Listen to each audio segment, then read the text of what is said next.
بسم الله الرحمن الرحيم. السلام عليكم ورحمة الله وبركاته. أعوذ بالله من الشيطان الرجيم. بسم الله الرحمن الرحيم. الحمد لله رب العالمين. وأفضل الصلاة وأتم التسليم على المبعوث رحمة للعالمين وعلى آله وصحبه ومن سار على هديه إلى يوم الدين أما بعد. അള്ളാഹു നമ്മുടെ ഈ സംഗമം സ്വീകരിക്കട്ടെ. നമ്മുടെ പാപങ്ങൾ അള്ളാഹു പുറത്തു തരട്ടെ. രോഗങ്ങൾ അള്ളാഹു ശിഫയാക്കട്ടെ. മരണപ്പെട്ടവരുടെ ഖബർ അള്ളാഹു സന്തോഷത്തിലാക്കട്ടെ. തെറ്റുകുറ്റങ്ങൾ അവർക്ക് നമുക്കും അള്ളാഹു നിരുപാധികം മാപ്പാക്കി തരട്ടെ. നമ്മുടെയും കുടുംബത്തിൻ്റെയും സൃഷ്ട ആയുസ് അള്ളാഹു പൊരുത്തപ്പെട്ട വഴിയിൽ ഇസ്സത്തോടെ സന്തോഷത്തോടെ ദീർഘായുസോടെ കഴിഞ്ഞ് ഈമാൻ സലാമത്തായി മരിക്കാനുള്ള മഹാഭാഗ്യം അള്ളാഹു നൽകട്ടെ. പരിശുദ്ധ ഖുർആനിൽ പ്രതിപാദനത്തിൻ്റെ സൗകുമാര്യതയും പ്രമേയത്തിൻ്റെ കരുത്തും വിഭാവനം ചെയ്യുന്ന ചെറിയ ചെറിയ സൂറത്തുകൾ ധാരാളമുണ്ട്. അതിൽപ്പെട്ടതാണ് സൂറത്ത് സൽസല. ഇദാ സുൽസിലത്തി അധ്യായം നമുക്കെല്ലാവർക്കും അറിയാം. 2 എണ്ണം ഓതിക്കഴിഞ്ഞാൽ ഒരു ഖത്മ് ഓതിയതിൻ്റെ സ്ഥാനത്താണ്. അള്ളാഹു തൗഫീഖ് നൽകട്ടെ. ഒരു ഖത്മുൽ ഖുർആൻ പാരായണം ചെയ്ത സ്ഥാനത്താണ് ഈ അധ്യായം 2 പ്രാവശ്യം പാരായണം ചെയ്താൽ കിട്ടുന്ന പ്രതിഫലം. എന്തുകൊണ്ടെന്ന് ചോദിച്ചാൽ അതിൽ അത്ര വലിയ ഒരു പ്രമേയമാണ് അള്ളാഹു കൊണ്ടുവരുന്നത്. ഖിയാമത്ത് നാളിന്റെ ഭയവിഹുലമായ അവസ്ഥയെ വർണ്ണിക്കുന്ന ആയത്തുകളാണ് അതിൽ കാണുന്നത്. നമുക്കെല്ലാവർക്കും ആ ആയത്തുകൾ വളരെ സുപരിചിതമാണ്. ഇൻഷാ അല്ലാഹ് അതിന്റെ ഒരു ചെറിയ വിശദീകരണമാണ് നമ്മൾ ഇന്ന് ഉദ്ദേശിക്കുന്നത്. അള്ളാഹു നമ്മുടെ അറിവിൽ ബറക്കത്ത് നൽകട്ടെ, അമൽ ചെയ്യാനുള്ള ഭാഗ്യം നൽകട്ടെ. ബിസ്മില്ലാഹിർ റഹ്മാനിർ റഹീം. إذا زلزلت الأرض زلزالها وأخرجت الأرض أثقالها وقال الإنسان ما لها يومئذ تحدث أخبارها بأن ربك أوحى لها يومئذ يصدر الناس أشتاتا ليروا أعمالهم فمن يعمل مثقال ذرة خيرا يره ومن يعمل مثقال ذرة شرا يره. ഈ അധ്യായത്തിൽ പറയുന്നത് ഖിയാമത്ത് നാൾ സംഭവിക്കുന്ന ആ സന്ദർഭവും അതിന് ശേഷമുള്ള കാര്യങ്ങളാണ്. അത് ചെറിയ കാര്യമൊന്നുമല്ല. ഒരു വലിയ പ്രളയമുണ്ടായാൽ അത് വലിയ സംഭവമായി, വലിയ വാർത്തയായി നാം കാണാറുണ്ട്, കേൾക്കാറുണ്ട്. ഒരു ഭൂചലനം അങ്ങനെ, ഒരു സുനാമി അങ്ങനെ. എന്നാൽ ഈ പ്രപഞ്ചത്തിൽ, പ്രത്യേകിച്ച് ഭൂമി, നാം അധിവസിക്കുന്ന ഭൂമിയും അതിന്റെ ചുറ്റുപാടുകളും ഒക്കെ പരലോകമെന്ന് പറയുന്ന നമ്മളുടെ വിശ്വാസ സങ്കല്പത്തിലുള്ള ആ യാഥാർത്ഥ്യത്തിലേക്ക് പോവാനുള്ള ഒരുക്കത്തിന്റെ തുടക്കം ഈ ഭൂമി തകരല. എങ്ങനെയാ ഭൂമി തകരാ? ഭൂമി തകരുന്നത് കുലുക്കം കൊണ്ടാണ്. അതൊരു വല്ലാത്ത കുലുക്കമാണ്. ഭൂമി അങ്ങ് കുലുങ്ങിയാൽ അണക്കെട്ടുകൾ, പർവ്വതങ്ങൾ, നദികൾ, സമുദ്രങ്ങൾ, പെട്ടെന്ന് അതേക്കുറിച്ചൊന്ന് പറയാൻ, നമ്മൾ മിക്സിയുടെ അകത്ത് എന്തെങ്കിലും ഒരു സാധനം ഇട്ട് വെച്ചിട്ട് അതിന്റെ സ്വിച്ച് ഓൺ ചെയ്ത് കഴിഞ്ഞാൽ ആ ഗ്ലാസ് ടംബ്ലറിലൂടെ നമുക്ക് കാണാൻ കഴിയുന്ന കറങ്ങൽ എങ്ങനെയായിരിക്കും? എല്ലാം ഉണ്ടാവും. കടലും മലയും കരയും എല്ലാം കൂടിക്കുഴഞ്ഞിട്ട് ഒരു പ്രത്യേകമായ ഒരു മിക്സിംഗ് ആണ് യഥാർത്ഥത്തിൽ അവസാനം സംഭവിക്കുന്നത്. ഭൂമിയെ സംബന്ധിച്ചിടത്തോളം അതിന്റെ ജോഗ്രഫിക്കൽ മെത്തേഡ് ഇങ്ങനൊരു അവസ്ഥയിലേക്ക് ഉള്ളതാണെന്ന് ശാസ്ത്രം പോലും പറയാണ്. അങ്ങനൊരു അവസ്ഥ ഉണ്ടെന്ന് ഖുർആൻ എത്ര ലളിതമായ രീതിയിലാണ് പറയുന്നത്. ഇദാ സുൽസിലത്തിൽ അർളു സിൽസാലഹാ ഭൂമി അതിന്റെ ആ വിറയ്ക്കപ്പെടുമ്പോ ഒരു വിറയ്ക്കലുണ്ട്, വരാനുള്ള ഒരു വിറ, ഒരു കുലുക്കം.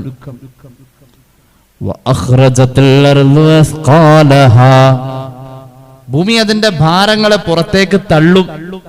ഉള്ളിന്റെ ഉള്ളിൽ കിടക്കുന്ന ഭൂമിയുടെ ഭാരങ്ങൾ, അത് നിധികളാവാം, അല്ലെങ്കിൽ മനുഷ്യരുടെ ശരീരങ്ങൾ മറവ് ചെയ്യപ്പെട്ടതാവാം.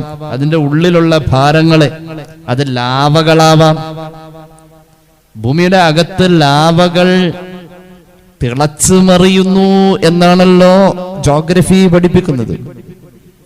ലാവകൾ പുറത്തേക്ക് നിർമ്മാർജ്ജനം ചെയ്യുന്നത് ഈ ഭൂമിയിലെ ഏറ്റവും വലിയ സെന്റിഗ്രേഡിലാണ്, ഏറ്റവും വലിയ ഊഷ്മാവിലാണ് ഇത് പുറത്തേക്ക് വരുന്നത്. ഭൂമിയിൽ ഉള്ള ഏറ്റവും വലിയ ചൂട് എന്ന് പറയുന്നത് ഇരുമ്പ് ഉരുകുന്ന ചൂടല്ല, അത് സ്റ്റീല് ഉരുകുന്ന ചൂടല്ല. ഇരുമ്പിനേക്കാളും ചൂട് വേണം സ്റ്റീല് ഉരുകാൻ. സ്വർണം ഉരുകുന്ന ചൂടല്ല. ഈ ഭൂമി കണ്ട ഏറ്റവും വലിയ താപനില എന്ന് പറയുന്നത് അഗ്നിപർവ്വത സ്ഫോടനത്തിന്റെ സന്ദർഭമാണ്. ലാവ പുറത്തേക്ക് വരലാണ്. എന്തുകൊണ്ട്? ഇരുമ്പ് ഉരുകി, സ്റ്റീല് ഉരുകി ലോഹ നിർമ്മാണങ്ങൾ നടക്കുമ്പോൾ അതിനെ കോരിയെടുക്കാൻ ഉപയോഗിക്കുന്നത് മണ്ണ് പൊതിഞ്ഞ പാത്രങ്ങൾ കൊണ്ടാണ്. മണ്ണ് പൊതിഞ്ഞ ഇരുമ്പിന്റെയോ മറ്റോ പാത്രങ്ങളിൽ, ദൃഢമായ ലോഹപാത്രങ്ങളിൽ മണ്ണ് പൊതിയാണ്. ഈ മണ്ണിനെ കരിക്കാൻ ലോഹം തിളച്ചു മറിയുന്ന ചൂട് പോരാ. ഏറ്റവും വലിയ ചൂട് ലാവ പുറത്തേക്ക് നിർഗളിക്കപ്പെടുന്ന അഗ്നിപർവ്വത സ്ഫോടനത്തിന്റെ താപമാണ്. കണ്ടെത്തപ്പെട്ടത് അങ്ങനെയാണ്. അത് ഭൂമിയുടെ ഭാരമാണ്. ഖുർആൻ പറയുന്നു, ഭൂമി അത് പുറത്തേക്ക് തള്ളും.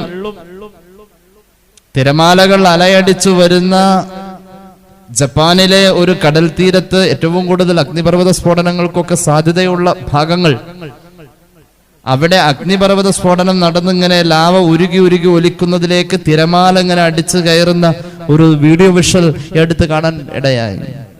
യഥാർത്ഥത്തിൽ അതൊക്കെ ഒരുമിച്ച് സംഭവിക്കാം. നാം ചവിട്ടി നടക്കുന്ന ഈ ഭൂമിയുടെ അകക്കാമ്പിൽ എന്തൊരു വലിയ മർദ്ദമാണുള്ളത്. ആ മർദ്ദത്താൽ ലാവ തിളച്ചു മറിയാണ്. ലാവ പുറത്തേക്ക് നിർഗളിച്ച അതിന്റെ ഒരു അവസ്ഥയാണ് ഹിമാലയം. നാം കാണുന്ന കുന്നുകളും മലകളൊക്കെ അങ്ങനെയാ സ്ഥാപിക്കപ്പെട്ടത്. അത് ശാസ്ത്രമാണ്. അത് ഒരു ലാവാപ്രവാഹം കൊണ്ട് ഭൂമിയെ പടച്ചതിന്റെ പിറ്റേനാൾ അള്ളാഹു അങ്ങനെ നിർമ്മിച്ചു എന്ന് പരിശുദ്ധ റസൂൽ സല്ലല്ലാഹു അലൈഹി വസല്ലം. ഭൂമി ആദ്യം പടക്കപ്പെട്ട നാളുകളിൽ ഭൂമി ഇങ്ങനെ ആടി ഉലയാണ്. ഇമാം അൽ ഹാഫിദ് ഇബ്നുൽ ജൗസി തങ്ങൾ അദ്ദേഹത്തിന്റെ സാദുൽ മസീറിൽ ഖുർആൻ വ്യാഖ്യാനിച്ച് പറയുന്നുണ്ട്, ഭൂമിയെ പടച്ച അന്ന് മലക്കുകൾ കാണാൻ വന്നപ്പോൾ ഭൂമി ഇങ്ങനെ കിടന്ന് തൊട്ടില് ആടും പോലെ കിടന്ന ആടാണ്. അപ്പൊ അള്ളാഹു ഭൂമിയിലേക്ക് മനുഷ്യനെ പടയ്ക്കാൻ വേണ്ടിയിട്ടാണ് ഈ ഭൂമിയെ നിർമ്മിച്ചത് എന്ന് മലക്കുകൾക്ക് ബോധ്യമുള്ള കാര്യമാണ്. കണ്ടുവരാൻ പറഞ്ഞ് ഏൽപ്പിച്ചു അള്ളാഹു. കണ്ടുവന്ന മലക്കുകൾ പറഞ്ഞു, ഈ ഭൂമി വാസയോഗ്യമല്ല അല്ലാഹ്. എന്തുകൊണ്ട്? ഈ ഭൂമി കത്തമീദു, അതിങ്ങനെ ആടി ഉലയുന്നുണ്ട് അല്ലാഹ്. മാതയമീദു എന്ന ഒരു പ്രയോഗം പറയുന്നത്, ഒരു ഒട്ടകം കുണുങ്ങി നടന്നു പോകുന്നതിന്റെ മുകളിൽ ഒരു പാത്രത്തിലെ വെള്ളം വെച്ച് കഴിഞ്ഞാൽ നിശ്ചലമായ മേശപ്പുറത്തിരിക്കുന്ന വെള്ളം പോലെയല്ല ഒട്ടകത്തിന്റെ പുറത്ത് ഒരു പാത്രത്തിൽ വെള്ളം വെച്ചാൽ ഒട്ടകം കുണുങ്ങി നടക്കുമ്പോ ആ വെള്ളം അങ്ങോട്ടും ഇങ്ങോട്ടും ഓടുന്ന ആ ഒരു പ്രതീതിയാണ് അന്ന് ഭൂമിക്കുണ്ടായിരുന്നത്. അടങ്ങിക്കിടക്കുന്നില്ല, ഭൗമ ഉപരിതലം കിടന്ന് ആടി ഉലയുന്നു. അങ്ങനെ ഓളങ്ങളിൽ തിരമാലയിൽ ഒരു ചെറിയ വഞ്ചി ആടി ഉലയുന്ന പോലെ, ഒരു കൊതുമ്പ് വെള്ളം ആടി ഉലയുന്ന പോലെ ഭൂമി ആടി ഉലഞ്ഞപ്പോ മലക്കുകൾ വന്നിട്ട് പറഞ്ഞു, പടച്ചോനെ, ഈ ഭൂമിയിൽ മനുഷ്യന്മാർക്ക് ജീവിക്കാൻ പ്രയാസ. അങ്ങനെ വന്നപ്പോ അള്ളാഹു പറഞ്ഞു, അടുത്ത പ്രഭാതത്തിൽ ഒന്ന് പോയി നോക്കാൻ. ആ നേരം കൊണ്ട് ആടി ഉലയുന്ന ഭൂമിയെ, ഒരു ഗോളമാണല്ലോ ഇത് സ്വയം ഭ്രമണം നടത്തുന്നുണ്ട്, അത് പരിക്രമണവും നടത്തുന്നുണ്ട്. അതിന്റെ ഇടയിൽ ഭ്രമണ പരിക്രമണ ഭൂമി സഞ്ചാരത്തെ, ചലനത്തെ അതിന്റെ മുകളിലുള്ള ആരും അറിയുന്നില്ല.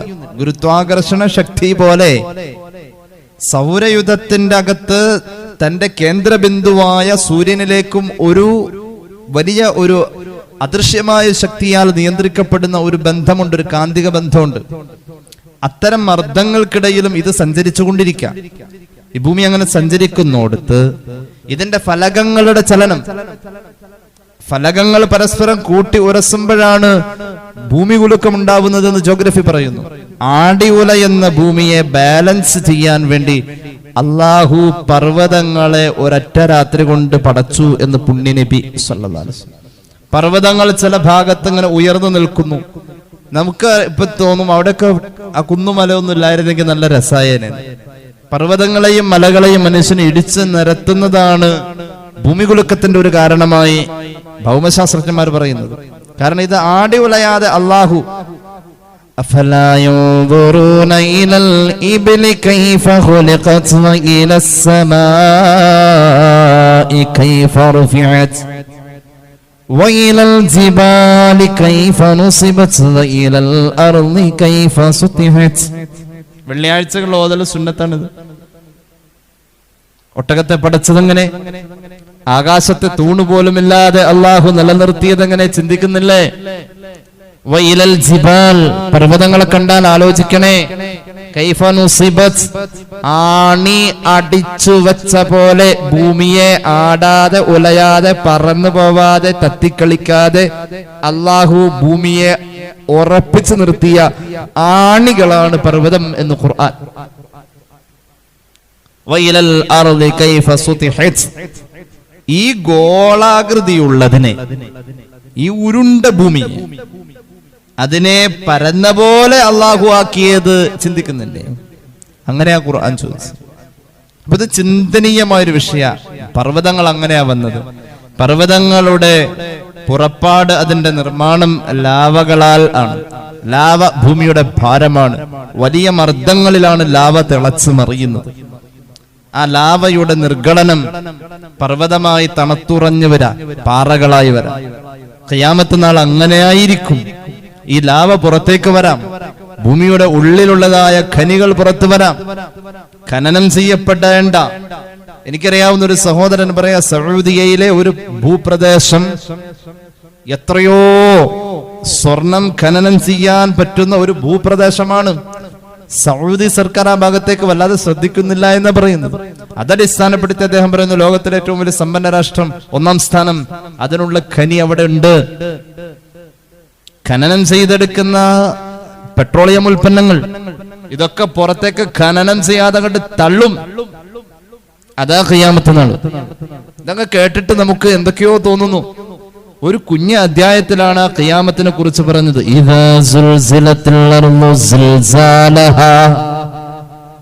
ഭൂമി അന്ന് പ്രകമ്പനം കൊള്ളും, അതുപോലെ ഈ ഭൂമി അന്ന് അതുവരെ പ്രകമ്പനം കൊണ്ടിട്ടില്ല. വലിയ ഒരു ഭൂമി കുലുക്കമാണ് ഖിയാമത്ത് നാളെന്ന് പരിശുദ്ധ ഖുർആൻ. യൗമ തർജുഫുർ റാജിഫ, ഒരു വല്ലാത്ത കുലുക്കം, ഒരു വല്ലാത്ത കുലുക്കമാണ് ഭൂമി കുലുക്കം. അത് അതുവരെയുള്ള കുലുക്കം ഒന്നുമല്ല. അള്ളാഹുവിന്റെ ഹബീബ് പറഞ്ഞല്ലോ, ഖിയാമത്ത് നാളിന്റെ ഏറ്റവും പ്രധാനപ്പെട്ട അടയാളമായി അവിടെന്ന് പറഞ്ഞു, ഖിയാമത്ത് നാളിന്റെ മുമ്പ് ഭൂമി കുലുക്കങ്ങൾ വർദ്ധിക്കുമെന്ന് മുഹമ്മദ് മുസ്തഫ സല്ലല്ലാഹു അലൈഹി വസല്ലം. ഖിയാമത്ത് നാളിന് മുമ്പ് ഭൂമി കുലുക്കങ്ങൾ വർദ്ധിക്കും. മനുഷ്യന്മാരുടെ പ്രവർത്തനങ്ങളിൽ വളരെ മോശമായ പ്രവർത്തനങ്ങൾ വരുമ്പോ, ഈ ഭൂമിയുടെ അച്ചടക്കം നഷ്ടപ്പെടുമ്പോ അള്ളാഹു ഭൂമിയെ വിറപ്പിക്കുകയാ, കുലുക്കുകയാ. അന്ന് പർവ്വതങ്ങൾ ഒഴുകിപ്പോകുന്ന പോലെ നമുക്ക് തോന്നും. ഇന്നലദൈനാ അൻകാലോ വജഹീമാ വതുആമാ ദാ ഗുസ്സത്തിൻ വഅദാബൻ അലീമാ യൗമ തർജുഫുൽ അർദു വൽ ജിബാൽ വകാനത്തിൽ ജിബാലു കസീബൻ മഹീലാ. അന്നത്തെ ദിവസം ഭൂമിയും, പ്രത്യേകം പറഞ്ഞു പർവ്വതങ്ങളും വിറയ്ക്കും. പർവ്വതങ്ങൾ ഒലിച്ചു പോകുന്ന മൺകൂന പോലെയാകും. ഞാൻ നേരത്തെ പറഞ്ഞല്ലോ, പേരയ്ക്ക അല്ലെങ്കിൽ ആപ്പിള് മുറിച്ചിട്ട് മിക്സിയുടെ ജാറിലിട്ടിട്ട് സ്വിച്ച് അങ്ങോട്ട് ഓൺ ചെയ്തിട്ട് 1-ലല്ല 3-ൽ അങ്ങോട്ട് ഇടുക. അപ്പൊ എന്ത് ചെയ്യും? നിമിഷങ്ങൾ കൊണ്ട് അതിങ്ങനെ കറങ്ങി ജ്യൂസായി വരും. അപ്പൊ വെള്ളവും കല്ലും മണ്ണും ഉരുള് പൊട്ടിക്കഴിഞ്ഞാൽ നമ്മൾ കാണുന്ന ആ ഒലിച്ചിറങ്ങി വരുന്ന ആ ഒരു അവസ്ഥ, ആ അവസ്ഥ പോലെ ഈ ഭൂമിയിലുള്ളതായ എല്ലാം ഒരു നിമിഷമാ ഖിയാമത്ത് നാള്. ഒരു നിമിഷമാ ഖിയാമത്ത് നാള്. ഖിയാമത്ത് നാളിന്റെ ഭയവിഹുലമായ അവസ്ഥ കണ്ടു കഴിഞ്ഞാൽ ഒരു ഗർഭിണി പോലും അറിയാതെ പ്രസവിച്ചു പോകുന്ന ഒരവസ്ഥയാ ഖിയാമത്ത് നാളിന്റെ അവസ്ഥ. യാ അയ്യുഹന്നാസ് തഖൂ റബ്ബക്കും ഇന്ന സൽസലത്തസ്സാഅതി ശൈഉൻ അളീം. സൂറത്തുൽ ഹജ്ജ്. ജനങ്ങളെ അല്ലാഹനെ സൂക്ഷിച്ച് ജീവിക്കണേ. അല്ലാഹു തൗഫീഖ് നൽകട്ടെ. ജനങ്ങളെ അല്ലാഹനെ പേടിച്ച് ജീവിക്കണേ. അറിയുമോ ഈ ഖിയാമത്ത് നാളെന്ന് പറഞ്ഞാൽ എത്രയാ ഖുർആൻ ഖിയാമത്ത് നാളിനെ പറ്റി പറഞ്ഞത്? അൽ ഹാഖ്ഖത്തു മൽ ഹാഖ്ഖ. ഖിയാമത്ത് നാള്. വമാ അദ്റാക മൽ ഹാഖ്ഖ. എന്താ ഖിയാമത്ത് നാള്? ഒരു കല്യാണത്തിന് പോയി, വലിയ കല്യാണം. പോവാത്ത ആളോട് പറയാണ് പോയാള്. ആ കല്യാണം സർവ്വതും കണ്ടു, അതിന്റെ എല്ലാ ആർഭാടങ്ങളും കണ്ടിട്ട് അത് പോവാത്ത ആളോട് പറയാ, എടാ നീ ആ കല്യാണത്തിന് പോയാ? ഇല്ല. എന്താ ഒരു കല്യാണം അല്ലെ? അങ്ങനെ ചോദ്യമല്ലേ? അത്ഭുതം വരുമ്പോ ഒരു വലിയ പോത്തിനെ പെരുന്നാളിന് അറക്കാൻ കൊണ്ടുവന്നു. ആ പോത്തിനെ കണ്ടായിരുന്നു. എന്താ ഒരു മുതല് അല്ലേ? അത്ഭുതം വരുമ്പോ ചോദിക്കും, എന്തൊരു ഗ്ലാമർ, എന്താ ഒരു ഗ്ലാമർ അല്ലേ? അത്ഭുതം തോന്നിയ ഒരു വലിയ വാഴക്കൊല കണ്ടു. ഓ, എന്താ ഒരു വാഴക്കൊല അല്ലെ? എന്ത് കണ്ടാലും നമ്മൾ ചോദിക്കും ഒരു അത്ഭുതത്തിന്റെ ചോദ്യം. അത് വലിയ സംഭവമാണ് എങ്കിൽ അല്ലെ? അള്ളാഹു അങ്ങനെ ചോദിച്ചു ഒരിടത്തല്ല, പലയിടത്തും. അൽ ഖാരിഅതു മൽ ഖാരിഅ. അൽ ഖാരിഅ. വേറൊരു സൂറത്ത് അൽ ഹഖ. എന്താണ് ഖിയാമത്ത് നാള്? അൽ ഖാരിഅ. ഖിയാമത്ത് നാള്. മൽ ഖാരിഅ. എന്താണ് ഖിയാമത്ത് നാള്? എന്താ ഖിയാമത്ത് നാള്? എന്താന്ന് ഓർത്ത്? വമാ അദ്റാക മൽ ഖാരിഅ. ഖിയാമത്ത് നാള് എന്താണെന്ന് അങ്ങേക്ക് അറിയുമോ നബിയേ? യൗമ യകൂനുൻ നാസു കൽ ഫിറാശിൽ മബ്സൂത്ത്. പഞ്ഞിത്തലങ്ങണി തല്ലി പൊട്ടിച്ചു എന്നിട്ട് ഒരു ടേബിൾ ഫാൻ ഇങ്ങനെ കറക്കി വെച്ചിട്ട് പഞ്ഞിത്തലങ്ങണി ഇങ്ങനെ കുടഞ്ഞാൽ എന്ത് സംഭവിക്കും? പഞ്ഞി പറക്കുന്ന പോലെ മനുഷ്യര് പറക്കുന്ന കൊടുങ്കാറ്റ ഖിയാമത്ത് നാൾ. അങ്ങനെ പഞ്ഞിയും അപ്പൂപ്പന്താടിയൊക്കെ പറന്നു പോകും പോലെ. യൗമ യകൂനുൻ നാസു കൽ ഫിറാശിൽ മബ്സൂത്ത് വതകൂനുൽ ജിബാലു കൽ ഇഹ്നിൽ മൗഫൂസ്. പർവ്വതങ്ങളും അങ്ങനെ പറക്കും, ഒഴുകിപ്പോകും. ചെറിയ ചെറിയ കുന്നുകൾ പറന്നു പോകും. എന്റെ പ്രിയമുള്ളവരെ, 20,000 ടൺ അണുബോംബ് പൊട്ടിയാൽ, ആണവായുധം പ്രയോഗിച്ചാൽ വരുന്ന പ്രഹരശക്തി എത്രയോ അത്രയും വലിയ പ്രഹരശക്തിയായിരുന്നു തുർക്കിയിലെ ഭൂകമ്പത്തിന്റെ ശക്തി എന്ന് ശാസ്ത്രം പറയുന്നു.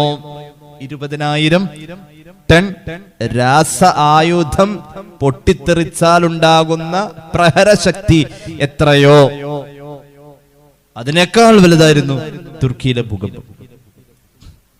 അപ്പൊ അള്ളാഹു ഇതൊന്നും വെറുതെ പറഞ്ഞ, ഇത് വലിയ സംഭവമാണ്. ഇദാ സുൽസിലത്തിൽ അർദു സിൽസാലഹാ വഅഖ്റജത്തിൽ അർദു അസ്ഖാലഹാ മുല്ലപ്പെരിയാറിരിക്കുന്നത് ഭ്രംശമേഖലയിലാണ്. ഭൂകമ്പ സാധ്യത മേഖല അള്ളാഹു കാത്തുരക്ഷിക്കട്ടെ. ടെക്നോളജി ഉണ്ടാകുന്നതിന് മുന്നേ വളരെ അശാസ്ത്രീയമായി നിർമ്മിക്കപ്പെട്ട ഒരു അണക്കെട്ട് ചിന്തിക്കാൻ അള്ളാഹു ഉദ്യോഗ തലങ്ങളിലും അധികാര തലങ്ങളിലുമുള്ളവർക്ക് ബോധം കൊടുക്കട്ടെ. സാധാരണ വർത്താനല്ലത്. അത് വലിയൊരു പ്രഹരശക്തിയാണ്, വലിയൊരു ജലബോംബ്. അത് പൊട്ടിയാൽ അതിന്റെ വെള്ളം 1 മണിക്കൂർ കൊണ്ട് തീരൂല. ഒരു വലിയ ചിന്തകൻ പറഞ്ഞത് 1 കൊല്ലം പോയാൽ ആ വെള്ളം തീരില്ലെന്ന. നമ്മളൊരു കന്നാസിലെ വെള്ളം കമഴ്ത്തി പിടിച്ചു കഴിഞ്ഞാൽ ചിലപ്പോ ഒരു 30 സെക്കൻഡ് കൊണ്ട് അത് മുഴുവനും കാലിയാവാം. പക്ഷെ ഇത് 54 അടി ഹൈറ്റില് ഒരു പക്ഷേ ഇതിന്റെ ജലനിരപ്പ് ഭൂമിയിലുണ്ടാകും. 54 അടി ഹൈറ്റ് എല്ലാ ഭാഗത്തും. അങ്ങനെ വരും. സമുദ്രനിരപ്പിൽ നിന്നും അത്രയും ഹൈറ്റിൽ വരാം. അതിന്റെ ആദ്യത്തെ താഴെയുള്ള 10 അടി ചെളിയാ. ഇത് പൊട്ടിയാലുള്ള അവസ്ഥയെ കുറിച്ച് ഒക്കെ പൊട്ടും. ജനങ്ങളെ സൂക്ഷിക്കണേ. ബിസ്മില്ലാഹിർ റഹ്മാനിർ റഹീം. യാ അയ്യുഹൻ നാസ് ഇത്തഖൂ റബ്ബക്കും ഇന്ന സൽസലത്തസ് സാഅത്തി ശൈഉൻ അളീം. ഖിയാമത്ത് നാളിന്റെ ഭൂമി കുലുക്കം അതൊരു സംഭവമാ. അങ്ങനെ പറഞ്ഞു ശൈഉൻ അളീം, ഒരു സംഭവമാ, ഒരു മഹാസംഭവമാ. അത് പറയാൻ പറ്റൂല. അത് കാണാ അനുഭവിക്ക എന്നുള്ളോടത്തെ അതിന്റെ അവതരണമുള്ളത് പറയാൻ പറ്റൂലടോ. ആ ഖിയാമത്ത് നാള് കണ്ടുകൊണ്ടിരിക്കുന്ന ഒരാളെന്ന് വെച്ചു. അയാൾക്കുണ്ടാണ് അവസ്ഥ കേട്ടോ. യൗമ തറൗനഹാ തദ്ഖലു കുല്ലു മുർദിഅത്തിൻ അമ്മാ അർദഅത് വതദഉ കുല്ലു ദാതി ഹംലിൻ ഹംലഹാ വതറൻ നാസ സുകാരാ വമാ ഹും ബിസുകാരാ വലകിന്ന അദാബല്ലാഹി ശദീദ്. അല്ലാഹുവേ, എന്തൊരു വർത്തമാനമായത്. ഇതിങ്ങനെ പറയാനേ കഴിയൂ. അമേരിക്കൻ ശാസ്ത്രജ്ഞനായ ആർണൽഡ് ബൂത്രോയിഡിന്റെ the end of the world എന്ന് പറയുന്ന ഒരു പുസ്തകമുണ്ട്. അയാൾ പറയുന്നത് only a few years left on earth എന്ന് പറഞ്ഞത്. ഭൂമിയുടെ മുകളിൽ കുറച്ച് വർഷങ്ങളെ ഇനി ജീവിക്കാൻ പറ്റൂ, ഭൂമി അവസാനിക്കും. പുസ്തകത്തിന്റെ പേര് the end of the world, ഖിയാമത്ത് നാള്, ലോകാവസാനം. ലോകം അവസാനിച്ചിട്ട് പിന്നെ ഖിയാമിലേക്ക് പുനർജീവിപ്പിക്കുന്നതിലേക്ക് പറയുന്ന പേരാണ് ഖിയാമത്ത് നാള്. ഭൂമി അവസാനിച്ചിട്ട് അതുണ്ടാവും. മഹ്ശറ എവിടെയാണെന്നും അഭിപ്രായമുണ്ട്, അത് വേറൊരു ലോകാണെന്നും അഭിപ്രായമുണ്ട്. ഭൂമി അടിച്ചു പരത്തി ഇവിടെ തന്നെ മഹ്ശറ എന്നും പറയുന്നുണ്ട്. ഹദീസിന്റെ വ്യാഖ്യാനത്തിൽ അതല്ല, അത് വേറൊരു ലോകാണെന്നും പറയുന്നു. അള്ളാഹു നമുക്ക് നന്നാവാൻ തൗഫീഖ് നൽകട്ടെ. ഇതിങ്ങനെ കണ്ടുകൊണ്ട് നിൽക്കാതെ കാണുന്ന ദിവസം ഒരു പെണ്ണ് കുഞ്ഞിന് പാല് കൊടുത്തുകൊണ്ടിരിക്കുകയാണെങ്കിൽ അവൾക്ക് എന്ത് ശ്രദ്ധയായിരിക്കും അതിലെന്നറിയോ? ആ കുട്ടിയുടെ ബോഡി ചെക്കിങ് നടക്കുന്ന ആ സമയത്താണ് അല്ലെ. അല്ലോ, കൊതുക് അടിച്ചൂലോ, ഉറുമ്പ് അടിച്ചൂലോ, എപ്പോഴാ കാണുക? അതിന്റെ ഇടയിൽ പാട്ടും പാടുന്നുണ്ടാവും, താലോലിക്കുന്നുണ്ടാവും, അവള് പുന്നാരിക്കുന്നുണ്ടാവും, ഒക്കെ നടക്കും. ആരെല്ലാം അവിടുന്ന് വിളിച്ച വിളിയും കേൾക്കുന്നുണ്ടാവും. ഇത്രയും വർക്ക് ചെയ്യുന്ന ഒരു യന്ത്രം മുലപ്പാല് കൊടുക്കുന്ന നേരത്തെ ഒരു പെണ്ണ് ഒരു വല്ലാത്തൊരു സംഭവ. അങ്ങനെയാണ്. ആ സമയത്ത് അവള് ഇങ്ങനെ ഒരു മിഷൻ ലോകത്തില്ല. ആണുങ്ങൾക്ക് അത്രയും ശ്രദ്ധയില്ല, കിട്ടൂല. എവിടെയെങ്കിലും നോക്കിയിരുന്ന അവിടെ തന്നെയാണ്. സ്ത്രീകൾക്ക് അങ്ങനെയല്ല, എല്ലാം കിട്ടും. അപ്പൊ ചോദിക്കും, മോള് ഉമ്മ തല ചീകാനുള്ള ചീപ്പ് ഇവിടെ കണ്ടില്ലല്ലോ, അതവിടെ ഇരിപ്പുണ്ട് മോളെ. അല്ലെങ്കിൽ വേറെ ഏതെങ്കിലും ചോദിച്ച അതുണ്ടോ? എന്റെ ഇടയിൽ താരാട്ട് പാടുന്നുണ്ട്, കുട്ടിയെ ഉറക്കുന്നുണ്ട്, താളമിടുന്നുണ്ട്, ഒക്കെ ഉണ്ട്. കുട്ടിയുടെ ശരീരം മുഴുവനും പരിശോധിക്കുന്നുണ്ട്, എല്ലാം അറിയുന്നുണ്ട്. ആ ചിരിയുടെ ഭാവമാറ്റം, 3-ാം മാസത്തിലൊക്കെ ചിരിക്കുന്ന ചിരി, അത് കൂടി കൂടി വരുന്നു. കള്ളച്ചിരി, മറ്റു ചിരി, ഉറക്കം, ഉറങ്ങി, എപ്പോഴൊക്കെ പറയാൻ നിഷ്പ്രയാസം പെണ്ണിന് കഴിയുന്ന ഒരു നേരമുണ്ട്. ശ്രദ്ധ മുഴുവൻ കുഞ്ഞില. ഈ പെണ്ണ് ഖിയാമത്ത് നാളോടെ കണ്ടു കഴിഞ്ഞാൽ കയ്യിൽ നിന്ന് കുഞ്ഞു പോണത് അവൾ അറിയൂല എന്ന് ഖുർആൻ. ആ പെണ്ണ് സ്തംഭിച്ചു പോവാ ഈ കാഴ്ച കാണുമ്പോ. എന്ത് കണ്ടാലും ഒരിക്കൽ ഗൂഗിൾ സപ്പോർട്ട് ചെയ്ത് വന്ന ഒരു മാതൃദിനത്തിന്റെ പിക്ചർ. ഒരു അപകടം പറ്റി കാല് വട്ടമൊടിഞ്ഞു കിടക്കുന്ന ഉമ്മ, ഇങ്ങനെ ചേർത്ത് പിടിച്ച് താരാട്ട പാടുന്ന ഒരു ചിത്രം. കാല് വട്ടം ഒടിഞ്ഞു കിടക്കുന്ന, അപകടത്തിൽ കിടക്കുന്ന ഉമ്മ, അപകടത്തിൽ കുഞ്ഞ് കരയാതെ, കാലൊടിഞ്ഞത് അങ്ങോട്ട് ശ്രദ്ധിക്കുന്നില്ല. കാല് വട്ടമൊടിയ കോലൊടിഞ്ഞു കിടക്കുന്ന പോലെ, കമ്പൊടിയുന്ന പോലെ, അതിന്റെ സന്ധി അല്ലാത്ത ഭാഗത്ത്, ജോയിന്റ് അല്ലാത്ത ഭാഗത്ത് വട്ടം ഒടിഞ്ഞു കിടക്കുന്ന ഉമ്മ, കുഞ്ഞിനെങ്ങനെ താലോലിക്കുന്ന ചിത്രം ഒരു മാതൃദിനത്തെ ഓർമ്മപ്പെടുത്തിക്കൊണ്ട് മുഹമ്മദ് റസൂൽ സല്ലല്ലാഹു അലൈഹി വസല്ലം തങ്ങളുടെ സ്വഹാബത്തിന്റെ മുന്നില് യുദ്ധ തടവുകാരെ കൊണ്ടുവന്നപ്പോ അതില് സ്ത്രീകളുണ്ടാവും, കുട്ടികളുണ്ടാവും. ഒരു പെണ്ണിന്റെ കുഞ്ഞിനെ കണ്ടില്ല, പാല് കുടിക്കുന്ന കുഞ്ഞ. യുദ്ധത്തിന്റെ പരാജയം സംഭവിച്ച ശത്രുപക്ഷത്തിന് ആകെ പേടിയ, ബന്ധികളായ പിടിച്ചു കൊണ്ടുപോകുന്നത് മുഹമ്മദ് നബിയുടെ സൈന്യം സല്ലല്ലാഹു അലൈഹി വസല്ലം. അപ്പോഴുണ്ട് ഒരു പെണ്ണ് കുഞ്ഞിനെ തേടി നടക്കാം. അപ്പൊ ആരോ പറഞ്ഞു അവിടെ ഉണ്ട് ഒരു കുഞ്ഞ്, ഒരാളുടെ കയ്യിൽ സുരക്ഷിതാ കുഞ്ഞ്. അവൾ ഓടി വന്നു, തട്ടിപ്പറിച്ചു വാങ്ങി. എന്നിട്ടോ ആ കുഞ്ഞ് കരയുന്നൊന്നുമില്ല. പക്ഷേ യുദ്ധത്തിന്റെ കെടുതിയാണെങ്കിലും യാത്രയുടെ പ്രയാസാണെങ്കിലും ഈ അസൗകര്യങ്ങളുടെ ഇടയിലും 10 മണിയുടെയും 11 മണിയുടെയും ഇടയിലാണ് എൻ്റെ മോൻ പാല് കുടിക്കുക. അത് 12 മണി കഴിഞ്ഞാൽ ഉമ്മാക്ക് ഉറക്കമില്ല. കുട്ടിക്ക് പ്രശ്നമല്ല, കുട്ടി കരയണില്ല. ആ കുഞ്ഞിനെ തട്ടിപ്പറിച്ചുകൊണ്ട് ആരും കാണാത്തിടത്ത് പോയി അമ്മിഞ്ഞ കൊടുക്കുന്ന കാഴ്ച കണ്ടു മുഹമ്മദ് റസൂൽ സല്ലല്ലാഹു അലൈഹി വസല്ലം. ആ അമ്മിഞ്ഞ കൊടുക്കുമ്പോഴും ഒരു താളമുണ്ട്. കുഞ്ഞിനെങ്ങനെ ആട്ടി ആട്ടി ആട്ടി താളമിട്ടിങ്ങനെ പാടുന്നു.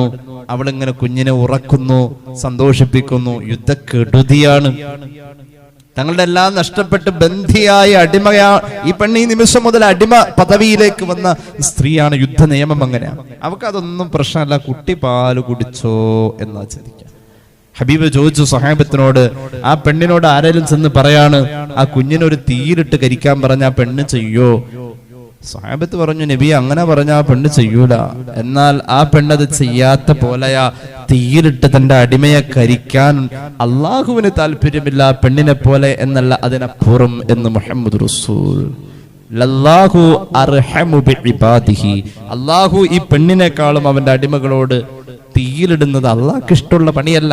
പൂമത്ത സ്വർഗത്തിന്റെ പൂമത്തയിലിട്ട് പുന്നാരിക്കാനാ അള്ളാഹുവിന് ഇഷ്ടം എന്ന് മുഹമ്മദ് റസൂൽ സല്ലല്ലാഹു അലൈഹി വസല്ലം. അപ്പൊ ആ മാതൃത്വത്തിന്റെ കരുണയിൽ ചേർത്ത് പിടിച്ച കുഞ്ഞു പോലും കയ്യിൽ നിന്നും ഊർന്നു പോയത് അവൾ അറിഞ്ഞില്ലേ? അവൾ അറിഞ്ഞിട്ടില്ല. ഈ അടുത്തൊരു കൗതുകം ഉണ്ടായിരുന്നു. തമിഴ്നാട്ടിൽ നിന്ന് യാത്ര പോകുന്ന ഒരു ബസ്സിൽ ഒരു പെണ്ണ് കുഞ്ഞിനെ മറന്നുപോയി എന്ന്. 5 രൂപ കൊടുത്താൽ ചൂരിൽ കിട്ടും. അതിന് മരുന്നതാ. ഒന്ന് ആലോചിക്കണം. മൊബൈൽ നോക്കിയിരുന്നിട്ട് കുട്ടിയെ അവിടെ ഇരുത്തി, അവള് സ്റ്റോപ്പ് വന്നപ്പോ ഇറങ്ങി പോന്നു, കുഞ്ഞിനെ മറന്നുപോയി. ആ കഥയല്ല ഈ പറഞ്ഞത്. അതല്ല, ഒരു കുഞ്ഞു ഉണ്ടാവാൻ ആഗ്രഹിച്ച് കൊതിച്ച് വളർച്ചയുടെ ഘട്ടങ്ങളെ ശ്രദ്ധിച്ച് ഒരു കുഞ്ഞുണ്ടായി. വല്ലാത്ത വേദന. ആ വേദനയുടെ ഏറ്റവും വലിയ സമ്മാനം ഈ കുഞ്ഞ് ജനിക്കുക എന്നതാണ്. ആ വേദന എടുത്ത് കരഞ്ഞ് അവശതയായ തളർന്ന അവൾക്ക് ഒരു ഉന്മേഷവും കരച്ചിലും നിലച്ചതും വേദനിക്കാതെ ആ കുഞ്ഞ് പുറത്തു വന്നത്. കുഞ്ഞ് കരഞ്ഞത് വേദനിച്ചിട്ടില്ല, ഈ വെളിച്ചം കണ്ടു. ഇനി ഈ വെളിച്ചമില്ലാതിരുന്ന എൻ്റെ മുമ്പുണ്ടായിരുന്ന ഗർഭാവസ്ഥയുടെ ഇരുട്ടിലേക്ക് ഇനി ഞാൻ തിരിച്ചു പോകോ എന്നൊരു ചിന്ത ആ കുഞ്ഞിനുണ്ടായത്. അതുകൊണ്ടാണ് കുഞ്ഞ് കരഞ്ഞത്. എന്തിനാ പ്രസവ നേരത്ത് കുട്ടി കരയുന്നത്? അതിനൊരു പ്രശ്നമല്ല. അത് ഇതുവരെ ഇരുട്ടിലാ കിടന്നത്. വെളിച്ചം കണ്ടപ്പോ സന്തോഷായി. കാറ്റും വെളിച്ചവും ഈ ഭൂമിയുടെ സൗന്ദര്യവും അന്തരീക്ഷവും എല്ലാം കണ്ട് പൊക്കിൾ കൊടിയുടെ ബന്ധനത്തിൽ നിന്നും പുറത്തു വന്നു. ഈ വെളിച്ചം കണ്ടോടുത്തുനിന്ന് ആ കുട്ടിക്കുള്ള തിരിച്ചറിവ്, അതിനുള്ള ബോധമുള്ളൂ. ഇനി എങ്ങാനും ഞാൻ അങ്ങോട്ട് പോണ്ടവരോ എന്ന് ഓർത്തപ്പോ കരഞ്ഞത്. അത് അങ്ങനെ അതിനെക്കുറിച്ച് മഹാന്മാർ പറയുന്നു. അല്ലാതെ അതിന് വേദന എടുത്തിട്ട് കരഞ്ഞല്ല. പക്ഷെ വേദനിക്കാതെ കരഞ്ഞ ആ കരച്ചിൽ കേട്ടപ്പോഴാ വേദനിച്ചവൾ, മരണവേദനയോളം വേദനിച്ചവൾ കരച്ചിൽ നിർത്തിയത് ഈ കരച്ചിൽ കേട്ടപ്പോഴാ. അത്ഭുതം അവിടെ അങ്ങനെ സംഭവിക്കാം. പെണ്ണിന്റെ മടിയിലിരിക്കുന്ന കുഞ്ഞു ഊർന്നു ഇറങ്ങിപ്പോകുന്നത് അവൾ അറിയൂല. അങ്ങനത്തെ ഒരു ഭീകരമായ അവസ്ഥയാ ഈ ഖിയാമത്ത് നാള് എന്ന് പരിശുദ്ധ ഖുർആൻ. മാത്രമല്ല,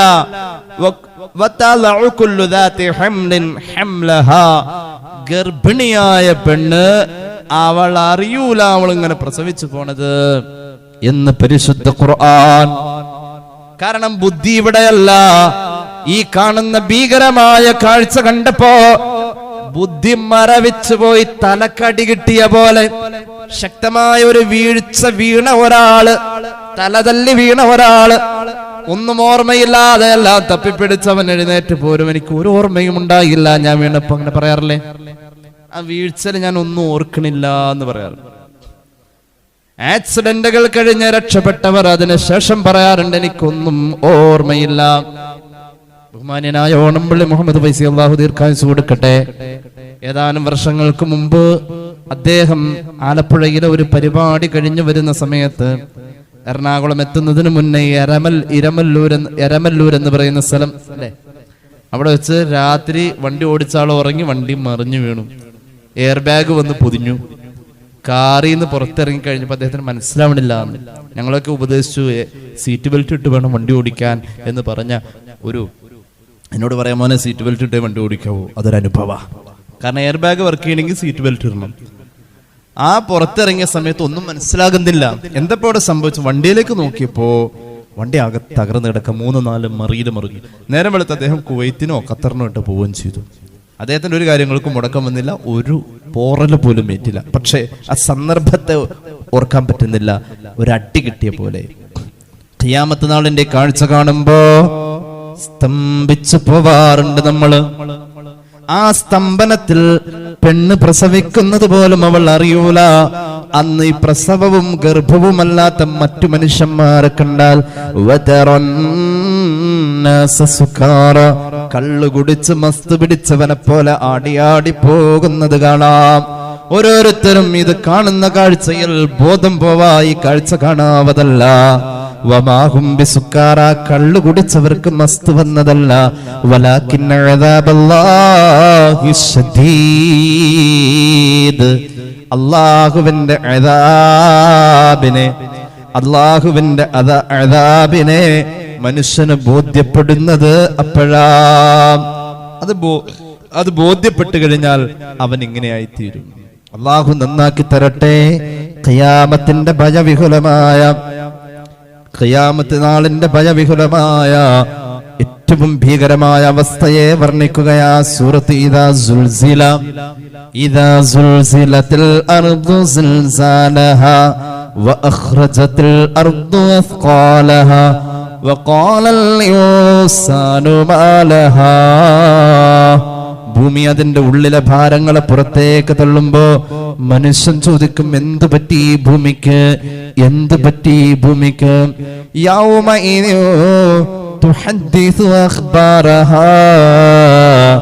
ഭൂമിക്ക് അന്ന് ഒരുപാട് കഥ പറയാനുണ്ട്. ഭൂമിക്ക് അന്നത്തെ ദിവസം ഒരുപാട് കഥ പറയാനുണ്ട്. ഭൂമിയോട് അന്ന് അള്ളാഹു പറയാനുള്ളതൊക്കെ വഹ്യ് അറിയിക്കുമെന്ന് ഖുർആൻ.